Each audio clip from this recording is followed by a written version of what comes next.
নিজের হাতে তেকে খাইয়ে দেয়। তে মুগ্ধ চোখে জাঙ্কুককে দেখে, মনে মনে ভাবে এত সুখ কেন তার কপালে, জাঙ্কুক তার এত যত্ন কেন করে। তে ভাবতে ভাবতে খাবার খায়। জাঙ্কুক খাবার খাওয়ানো শেষ করে বিছানায় বসে বলল, তা মহারানী, খাবার কেমন ছিল? তে ততক্ষণে বালিশে মাথা রেখে শুয়ে পড়েছে। জাঙ্কুকের কথায় বলল, মজা। আর খাইয়ে দেওয়া মানুষটা? তে জাঙ্কুকের কথায় ঠোঁট টিপে হাসে। জাঙ্কুকের চোখে মুখে দুষ্টুমির রেশ। সে তাকানোতে জাঙ্কুক ভ্রু নাচিয়ে দেয়। তে বলল, ভালোই। ভালো? তাহলে প্রেমে কেন পড়ছো না? জাঙ্কুকের কথায় তে খিলখিল করে হেসে ওঠে। হাসতে হাসতে কম্বলের নিচে গিয়ে মুখ লুকায়। জাঙ্কুক কম্বল টেনে বলল, কি গো, লুকাচ্ছ কেন? উত্তর দাও আগে, তারপর লুকিও। তে জাঙ্কুকের গভীর চোখে চোখ রাখে। জাঙ্কুকের চোখের ভাষা কেমন নেশা নেশা, ঘোর লাগা। তে শরীর ঝিমঝিম করে ওঠে। জাঙ্কুক তের হাত ধরে নেয়। তে শরীর কেঁপে ওঠে। আস্তে করে বলল, প্রেমে পড়তে হবে নাকি? হ্যাঁ, এত ভালো একটা ছেলে তোমার আশেপাশে ঘুরছে, প্রেমে না পড়লে হবে? আচ্ছা, পড়বো। এখনই পড়ো। আচ্ছা, পড়লাম। এভাবে না, আমাকে একটা চুমু খাও, তাহলে বুঝবো আসলেই প্রেমে পড়েছো। কি বলে, পাগল নাকি? চুমু খেয়ে প্রেমে পড়ার প্রমাণ দিতে হবে? তে হতভম্ব চোখে তাকিয়ে বলল, কখনো না। তাহলে আমি দেই। এটা বলে তের হাতে টুপ করে একটা চুমু দিয়ে দিল। তে ফিসফিস করে বলল, হাত ছাড়ুন। কেন? লজ্জা লাগছে। জাঙ্কুক মাথা নেড়ে না বোঝালো, হাত না ছাড়লে আমি জিমিন আবুর রুমে চলে যাব। কিন্তু জাঙ্কুকের মুখটা অন্ধকার হয়ে গেল। এই বাচ্চা কিনা তাকে হুমকি দিচ্ছে। বিয়ে করা বর হই তোমার, এইটুকু আদর তো নিতেই পারি। অন্যদের মতো জোর করে অধিকার আদায় করলেই ভালো হতো। তে নিজেও মনে মনে জাঙ্কুকের উপর কৃতজ্ঞতা জ্ঞাপন করে। জাঙ্কুক অন্যদের থেকে আলাদা। শরীরের চাহিদা মেটাতে তাকে কষ্ট দেয়নি, বরং সময় নিয়ে কাছে আসছে। তার ছোট্ট মনে ঝড় তুলে তার সুনামির রূপ ধারণ করাচ্ছে। বড়ই পাজি এই ছেলেটা। জাঙ্কুকের অন্ধকার মুখের দিকে তাকিয়ে তে মিষ্টি করে হাসে। রেগে যাচ্ছেন কেন? মজা করে বলেছি। আপনাকে ছেড়ে কোথায় যাব? জাঙ্কুক তার নরম হাতে তার খোঁচা খোঁচা দাড়িযুক্ত গালের নিচে দিয়ে শুয়ে পড়ে। তের হাসি তার ঠোঁট পর্যন্ত বিস্তার লাভ করে। যেতে দিলে তো যাবে, আমি ছাড়বই না। তে আরেক হাত দিয়ে জাঙ্কুকের কপালের উপর পড়ে থাকা চুলগুলো ঠিক করে বলল, আচ্ছা, আমিও যাব না, এখন ঘুমান। তুমি এত আদরে কেন বলো তো? খালি আদর করতে মন চায়। জাঙ্কুকের কথায় তে লজ্জা পায়। তে নাকের ডগা তীর তীর করে অনুভূতির কাঁপন বয়। জিভ দিয়ে ঠোঁট ভিজিয়ে দাঁত দিয়ে ঠোঁট কামড়ে ধরে মুচকি হাসে। জাঙ্কুক নেশাগ্রস্তের মতো তের দিকে তাকিয়ে থাকে। তের জিভ দিয়ে ঠোঁট ভিজিয়ে দাঁত দিয়ে ঠোঁট কামড়ানোর দৃশ্য তাকে নাড়িয়ে দেয়। বুকে উকি দেয় মাতাল ইচ্ছা। মুখের ভাব তখন কেমন ভাষা ভাষা। সুপ্ত বাসনাকে পাত্তা দিতেই কিনা জাঙ্কুক এগিয়ে যায়, আঁকড়ে ধরতে চায় তের নরম অধর। জাঙ্কুকের হঠাৎ করা কাজে তে চমকে যায়, ছটফট করে বলল, না না না। কেন? আর কয়েকটা দিন প্লিজ, আমি নিজেই। আচ্ছা, সমস্যা নেই। জাঙ্কুক সরে যায়, নিজের বালিশ টেনে ঠিক করে, চোখ বন্ধ করে উপাস হয়ে শুয়ে পড়ে। তে অভিমানী জাঙ্কুকে দেখে নিজেই কষ্ট পায়। হাত দিয়ে জাঙ্কুকের পিঠে টোকা দেয়। জাঙ্কুকের কোনো হেলদোল নেই। তে আবার ডাকে, এই এই যে শুনছেন, এদিকে ফিরুন না, ঘুমাতে। তে এটা সেটা বলে জাঙ্কুকের মন গলাতে চায়, কিন্তু জাঙ্কুক কিছুতেই তের দিকে তাকায় না। তে তার স্বামীর অভিমানের পাল্লার ওজন দেখে, তারপর আস্তে করে বলল, আচ্ছা, যা বলবেন সব মেনে নিতে রাজি, ওকে। জাঙ্কুক সাথে সাথে তের দিকে ফেরে। মুখ তার তখনও কঠিন। সত্যি? হ্যাঁ।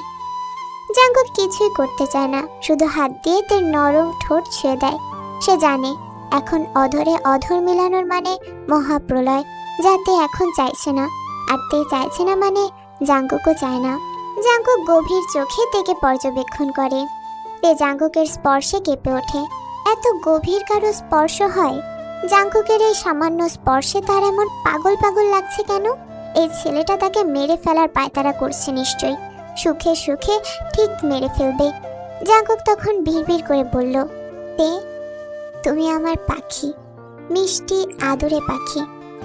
একসময় দুজনে ঘুমিয়ে যায়। মাঝরাতে ঝড়ো হাওয়ার সাথে বৃষ্টি শুরু হয়। জাঙ্কুকের ঘুম ভেঙে যায়। অবাক হয়ে লক্ষ্য করে শীতকালে আবার বৃষ্টি হয় নাকি? আশ্চর্যের কথা তো। সে হাত বাড়িয়ে বেড সুইচ চেপে লাইট জ্বালায়। জাঙ্কুক ঘুমন্ত তের দিকে তাকিয়ে ভাবে, এই ছোট্ট মেয়েটা তার বউ। মেয়ে না বলে পুতুল বললেই বোধহয় ভালো হবে, দেখতে যে একদম পুতুলের মতো।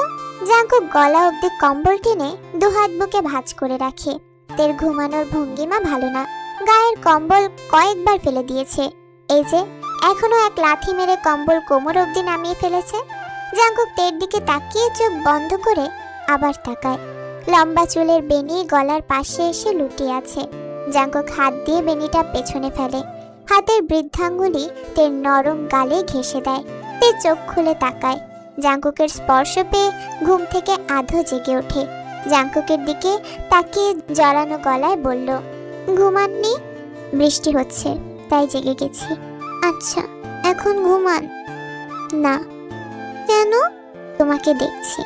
আমি কি রসগোল্লা যে এমন ড্যাব ড্যাব করে দেখতে হবে? হ্যাঁ, তাই তো দেখছি। কখন না কোন পিঁপড়া মিষ্টি ভেবে খেতে চলে আসে। দূর, তুমি কি আসলেই মিষ্টি? জানি না তো। আমি জানাই? দরকার নেই। জাঙ্কুক আর তে এভাবে এগিয়ে যাচ্ছিল। ভালোবাসা ভালো লাগায় দুজনে কাছে আসছিল। অনুভূতির কাঁপনে দুজনের হৃদয় দোলাচ্ছিল। জাঙ্কুক তেকে সময় দিচ্ছে। সে চাইছে তে নিজ থেকে তাকে কাছে যাওয়ার আহ্বান করুক। এভাবেই কেটে যায় দুদিন। শুক্রবার বিকেল 5টা বাজে। কলিং বেলের শব্দে জিমিন দরজার দিকে এগিয়ে যায়। গলায় পেঁচানো ওড়না গায়ে ভালো করে জড়িয়ে নেয়। দরজা খুলে তাকিয়ে তার মুখের ভাবাবেগ বদলে যায়। মুখের ভাব হয়ে ওঠে কঠিন। কিছু না বলে আস্তে করে দরজা থেকে সরে রুমে চলে আসে। সুগা অবাক হয়ে জিমিনের প্রস্থান দেখল। মেয়েটা কি তার উপর এখনো রেগে আছে? তাই তো সুগার সাথে দেখা করছে না, এমনকি ফোনটাও রিসিভ করছে না। জিমিনের এমন নির্লিপ্ত আচরণে সুগা আরো নিশ্চুপ হয়ে যায়। বুকের ক্ষত হয় দ্বিগুণ।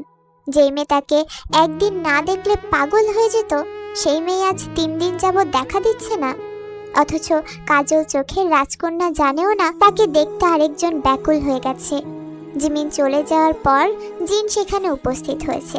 সুগাকে দেখে হেসে বলল, এ কি সুগা, বাইরে দাঁড়িয়ে আছো কেন? এতদিন পর আসলে বলো তো? সুগা তখন হতবিহল হয়ে নিজেকে সামলাচ্ছে।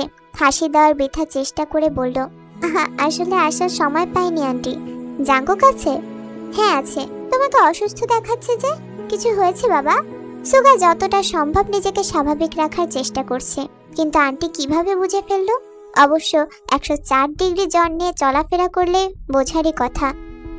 তেমন কিছু না আন্টি, এই বৃষ্টিতে ভেজে একটু জ্বর হয়েছে।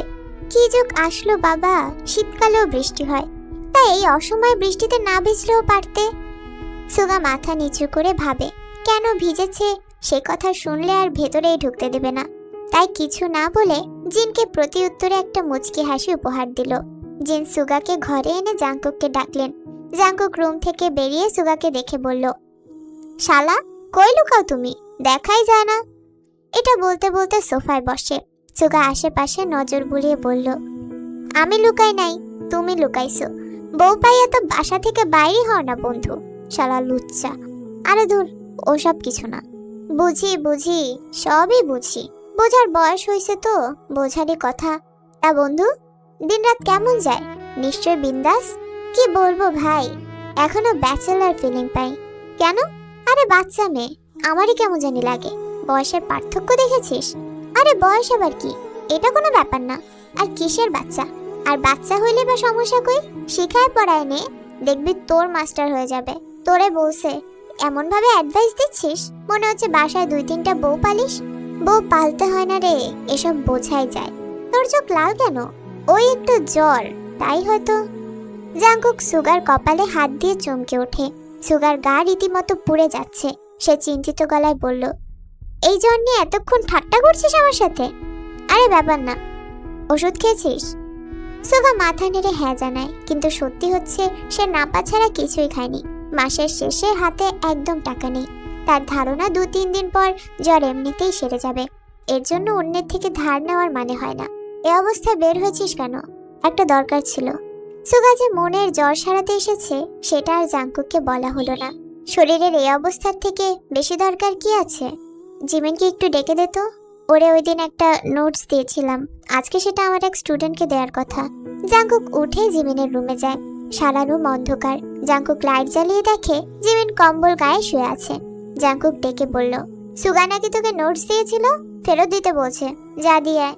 জিমিন কিছুক্ষণ চুপ থেকে কথাটা বোঝার চেষ্টা করলো, তারপর শান্ত গলায় বলল, ভাইয়া নোটস তো আমি আমার এক ফ্রেন্ডকে দিয়েছি, সে কালকে সকালে ফেরত দেবে, তারপর আমি সুগা ভাইয়াকে দিয়ে দেবো। আচ্ছা, যা নিচে গিয়ে ওকে বলে আয়। জিমিন ভালো করে কম্বলে নিজেকে পেঁচিয়ে বলল, ভালো লাগছে না ভাইয়া, তুমি বলে দাও না প্লিজ। জাংকুক ফিরে এসে সুগাকে এ কথা জানালে সুগা মুচকি হাসে। জিমিন দেখা করবে না, এই নোটস ফোর্স সব তো মিথ্যা, কেউ না বুঝুক। জিমিনের তো বোঝার দরকার ছিল সে নোটসের বাহানায় কেন এসেছে। সুগা লক্ষ্য করে তার জ্বর তরতর করে বেড়ে যাচ্ছে, বুকে অসহ্য যন্ত্রণা হচ্ছে। জিন তখন নাস্তা নিয়ে আসে। সুগা নাস্তা না করেই বেরিয়ে আসে। এই বাসায় দম বন্ধ লাগছে, চেনা শহর কেমন অচেনা লাগছে। সন্ধ্যার অন্ধকার কাঁধে নিয়ে সে কোনো রকমে হেলে দুলে নিজের বাসায় ফিরে আসে।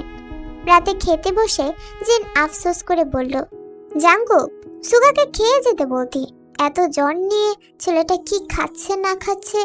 জাংকুক খেতে খেতে বলল, 104 জ্বর মা, আজকে 3 দিন ধরে জ্বর, প্রচন্ড পরিমাণে অসুস্থ, কিন্তু দেখে মনেই হয় না অসুস্থ। ভীষণ শক্ত মনের একটা ছেলে বলো। এতিম মানুষ, এ অবস্থায় কে খেয়াল রাখছে কে জানে। কে আবার খেয়াল রাখবে, দেখো কি ওষুধও খায়নি। ইস, এই শরীর নিয়ে এখানে আসার কি এমন দরকার ছিল? জিমিনের কাছ থেকে নোটস নিতে এসেছিল, ভীষণ দরকার নাকি? সবাই খাওয়ায় ব্যস্ত হয়ে গেলেও একজন খেতে পারল না। কেউ লক্ষ্য করল না জিমিনের মুখের পরিবর্তন। দাঁত দিয়ে ঠোঁট কামড়ে কান্না আটকানোর বৃথা চেষ্টা। সবার সামনে কান্না করে ফেললে ব্যাপারটা ভীষণ খারাপ হয়ে যাবে। প্লেটের বাকি ভাতটুকু না চিবিয়ে পানি দিয়ে গিলে ফেলল। কাউকে কিছু বুঝতে না দিয়ে দ্রুত রুমে এসে দরজা আটকে ফ্লোরে বসে পড়ে। হাত দিয়ে মুখ চেপে ফুপিয়ে কেঁদে উঠল। এসব নোটস তো কিছুই না, সুগা তার সাথে দেখা করতে এসেছে, আর সে একটুও দেখা করেনি। জিমিনের নিজেকে খুব নিষ্ঠুর মনে হচ্ছে। ছেলেটা এত জ্বর নিয়ে এসেছে শুধুমাত্র তার সাথে দেখা করতে। জিমিন কান্না চোখে ঝাপসা দেখে। ঝাপসা দৃষ্টিতেই সুগার নাম্বারে ডায়াল করে, কিন্তু ভাগ্য দেখো, নাম্বারটা বন্ধ। জিমিনের ইচ্ছে করছে এখনই সুগার কাছে যেতে, কিন্তু সেটা সম্ভব না বিধায় জিমিনের নিজেকে পাগল পাগল লাগে। কান্নার কারণে লাল ফুলে ওঠা 2 চোখ নিয়ে সকাল হওয়ার অধীর আগ্রহে অপেক্ষা করে।